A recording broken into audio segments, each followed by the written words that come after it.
Salut les archinautes, aujourd'hui on continue la suite de notre maquette. La dernière fois nous avions fait cette base de maison, c'est la dalle de rez-de-chaussée, sur son terrain. Et nous allons monter les murs porteurs que vous voyez ici représentés avec un double trait espacé de 5 mm avec un trait épais. Donc on va faire les façades autour de la maison, ces murs ici, ces poteaux là, voilà. Et puis il y a aussi des murs intermédiaires dans ce sens-là. Et ça va être l'occasion de revoir un peu la structure parce qu'on est à la phase esquisse. Ici, le plan est dessiné à la règle pour pouvoir faire la maquette correctement. Je vous montre la maison dans ce sens. On a la façade sud ici, le nord là. Et du coup, pour cela, j'ai déjà mes façades. Ici, la façade nord. J'ai donc des informations sur à quoi vont ressembler mes façades. Là, c'est la façade sud où on voit bien toutes les baies vitrées qu'on a ici. Voilà, et puis du coup, j'ai les petites façades latérales, bon, qui n'ont pas grand intérêt. Et on va surtout se servir de la coupe qui va nous donner une indication de hauteur. Donc la hauteur intérieure est de 3 mètres sous plafond à partir du niveau de la dalle, qui est ici. Ensuite, par-dessus, nous avons une dalle. En fait, bon, ça comprend toutes les épaisseurs des différents composants. Et nous avons ici aussi donc une hauteur de 1 mètre. Et au total, donc 4 mètres de haut. Tout ça pour simplifier le travail pour la maquette et le dessin. Parce que je le rappelle, on est à la phase esquisse. On n'a pas encore tout déterminé dans le détail, parce que ce n'est pas le moment. Et voilà, comme ça, nous allons avoir une idée un peu plus précise de notre plan, mais en 3 dimensions en maquette. Donc comme je l'ai dit, on a une hauteur sous plafond de 3 mètres de hauteur. Donc le plus simplement possible va être de construire tous ces murs porteurs d'une hauteur de 3 mètres. Et comme c'est un plan au centième, on va avoir des murs de 3 cm de hauteur à tous ces endroits. Et on construira le reste de la toiture qui va se poser dessus plus tard. J'ai fait des tests en utilisant plusieurs colles, 4, et il se révèle que c'est celle-là qui tient le mieux. C'est une colle transparente sous forme de gel. Elle est sans solvant et du coup n'abîme pas le carton mousse. Comme je vous ai dit, le carton mousse est composé d'une mousse entre deux feuilles de papier épaisse. Et cette mousse fond au contact de certaines colles qui contiennent du solvant. Bon, le petit problème, c'est que ça met un certain temps avant de sécher. Il me reste encore à essayer d'autres colles. Pour cette maison et ce terrain, j'avais utilisé un reste de carton plume et je n'en ai plus. Alors du coup, je vais entamer une nouvelle grande feuille de carton plume. Comme je l'ai dit, les murs vont être de 3 mètres de hauteur. Donc au centième, je vais découper une bande de 3 cm de long, comme ça, que je vais pouvoir redécouper aux dimensions des murs. Voilà, j'ai ma bande d'une largeur de 3 cm. Pour faire l'exercice ensemble, vous avez les plans et les façades à télécharger sur mon article de blog que je vous invite à aller voir. Le lien est dans la description de la vidéo. Je vais commencer avec la façade nord ici. Et donc on a 3 mètres de hauteur. J'ai dessiné les traits ici, là, à 3 mètres de hauteur sous plafond. Et l'autre trait ici, c'est le niveau intérieur. Donc voilà, et mon mur va être comme ça. Alors je vais découper cette façade. Voilà, et ensuite je vais la coller ici. Comme ça, je pourrai découper la longueur de la façade et puis aussi toutes les ouvertures. Pour cela, je vais utiliser mon bâton de colle violet que j'ai déjà utilisé pour le plan. Là, finalement, peu importe, si je n'en mets pas trop, tant mieux. Comme ça, peut-être que je pourrais enlever cette façade-là, parce qu'il y a des traits que j'ai pas envie de voir. Mais en tout cas, ça va me permettre de découper les ouvertures. Alors, il faut que ça corresponde bien. Alors là, j'ai un petit millimètre à découper. C'est un peu limite de découper 1 millimètre, parce que le risque, c'est de faire des bavures. C'est pour ça qu'il faut bien aiguiser le cutter, et je viens juste de le faire tout de suite, là. Bah cool, vous voyez, j'ai réussi à enlever 1 millimètre. C'est incroyable, ça. Et sans baver. Sans effort. J'espère que vous ferez pareil, hein. Et là, hop, dans ce sens aussi. Et voilà, maintenant on va découper les ouvertures. Vous voyez bien, hein. Si je mets comme ça la façade, par exemple, hop là, c'est déjà sympa, ça donne une idée. Mais vous verrez, c'est encore mieux avec les ouvertures, comme ça on pourrait voir à l'intérieur.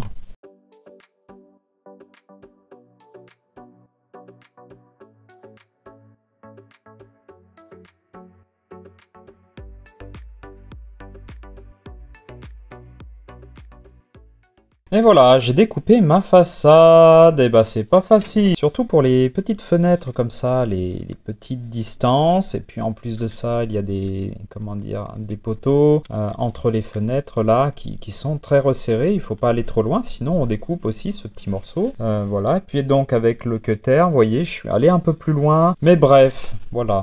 C'est dommage. L'idéal, ce serait peut-être un petit appareil électrique qui découpe tout ça proprement. Hop, vous voyez ce que ça va donner. Ça va être là. Et si je décale un peu, voilà, on va être comme ça. Je vais peut-être commencer à coller en attendant, parce que comme la colle met un certain temps à prendre... Voilà, c'est en place, youpi!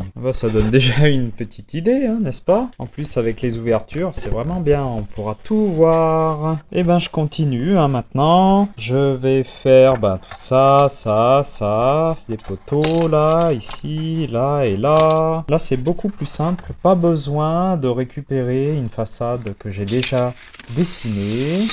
Il suffit de mesurer les distances ici et puis découper dans les bandes que j'ai déjà coupées de 3 cm d'épaisseur. Alors j'ai fait très attention quand j'ai conçu cette maison. En fait, je me suis basé sur la trame du mètre, tout simplement. Ça veut dire que j'ai, par exemple, vous voyez là, 7 mètres. Les épaisseurs de murs sont de 0,5, là 7 mètres, là on a 4, ici on a 4, là on a 1 mètre de profondeur pour le décalage des vitrages par rapport à la toiture, à la façade. On va commencer par l'intérieur, parce que si j'ai besoin de ma règle pour mesurer et que j'ai collé ici, je vais être bloqué. Donc là c'est simple, 1 mètre, 1 mètre. Je vais découper des bandes de 1 mètre. Je préfère cette règle, tellement plus simple.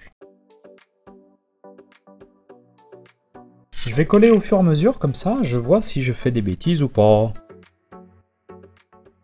J'ai changé l'angle de la caméra, comme ça on va bien mieux voir au fur et à mesure de la construction. Non, je vais faire ça, ça, et puis bon, ça, je sais que c'est 1,50 m, là, 1,50 m. On n'aura qu'à faire au fur et à mesure.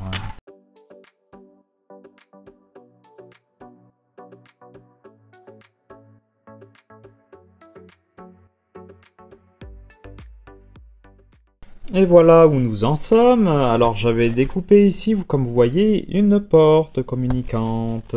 Je continue. Je n'ai plus assez de bandes de 3 cm de hauteur. Là, je vais en découper une autre.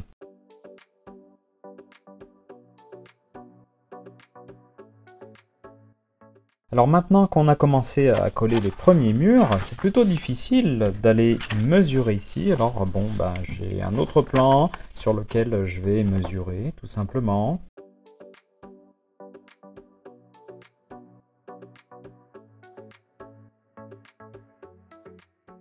Je suis très content du résultat et de voir le plan de ma maison en maquette.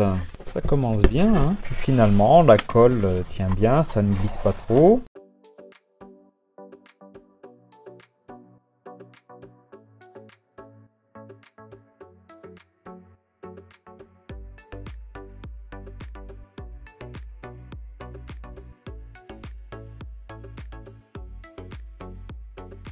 Maintenant, je vais faire les murs porteurs intérieurs et je vais en faire plus que prévu.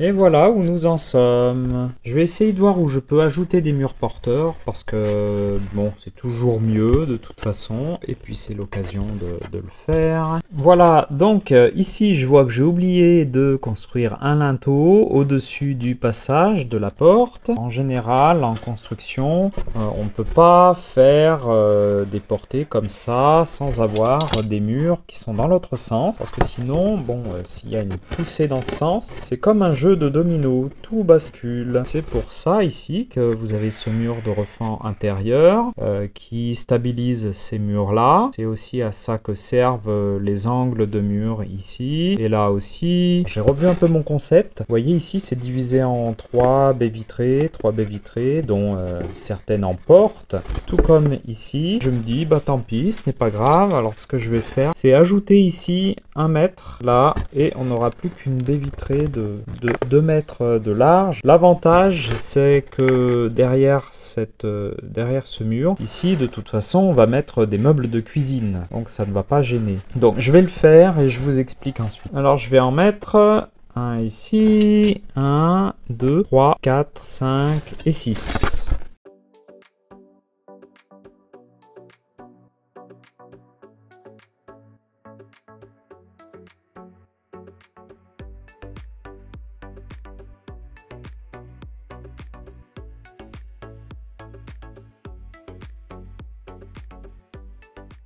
Et voilà, donc c'est vrai que le concept en prend un coup, mais en fait se posait la question des volets. Normalement la toiture commence là, ça crée des niches ici. Comme sur la coupe on voit qu'on a des baies vitrées toute hauteur, on n'aurait pas pu mettre des volets roulants ici, sauf si j'avais réduit la hauteur des baies vitrées, que je n'ai pas fait pour le concept. Du coup, ce que j'ai fait, alors, j'en ai profité ici pour boucher un tiers des grandes baies vitrées, parce qu'en fait, ce qu'on va faire, c'est de mettre des volets coulissants ici en 3 parties, des volets coulissants en bois. Quand tout est fermé, on aura 3 panneaux en bois coulissants. Et ensuite, quand on ouvrira les volets, les 2 volets coulissants qui seront là, seront réunis ici. Et ils vont ainsi rentrer dans le petit creux ici. Donc voilà, on va en avoir là, ici, là, même pour les chambres, vous voyez. Et là, l'avantage, c'est que quand on se met à l'intérieur ici, là on pourra mettre des meubles de cuisine sans que ce soit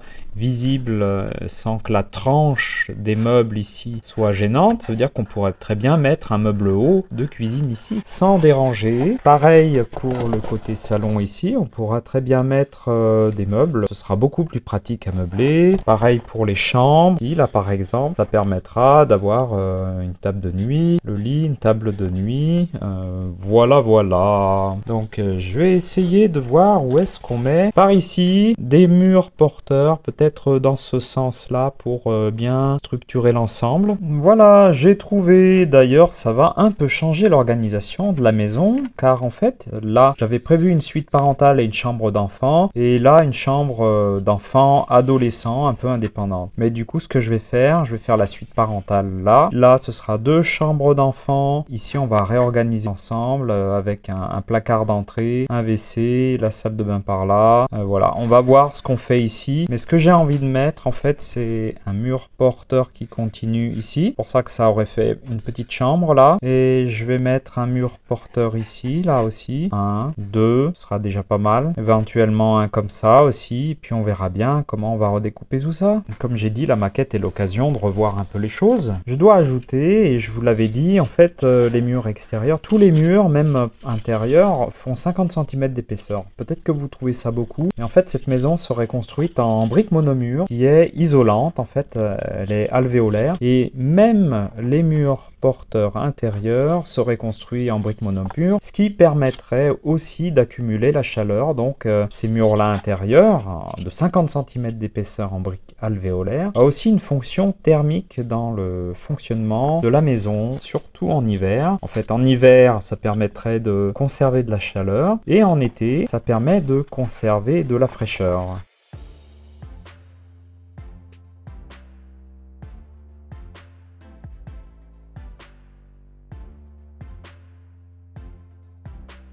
Alors j'en ai coupé 2 et je vous explique pourquoi. En fait, je pense que 2 peuvent être suffisants. Vous voyez, si je les mets un là et un par là, voilà, ça paraît équilibré. Et ensuite, je ne vais pas les coller parce que justement, ça va me permettre, si je revois le projet, de pouvoir les déplacer. Alors même si je sais que celui-là sera serait ici en fait, et que l'autre, bon je l'avais prévu là, mais c'est un peu court d'ici à ici. Je préfère qu'il y ait un peu plus de distance, parce que si je le mets là c'est trop serré, et là c'est peut-être pas assez. Alors pourquoi pas ici, dans le prolongement de ce mur, vous voyez là, ça a plusieurs impacts. Je vais devoir modifier le plan ici, et puis là, la suite parentale va rester la même. Et aussi, vous voyez qu'en façade, là, on a le mur ici pignon, et du coup, ça va un peu faire décaler toutes mes ouvertures. On fera une deuxième maquette pour faire la maquette un peu plus définitive, en esquisse numéro 2. Ça y est, c'est fini pour cette vidéo. On va s'occuper de la toiture terrasse la prochaine fois. Et puis vous, ça vous laisse le temps aussi de construire cette maquette. Voilà un autre angle de vue avec la caméra. Hop, un peu plus de face.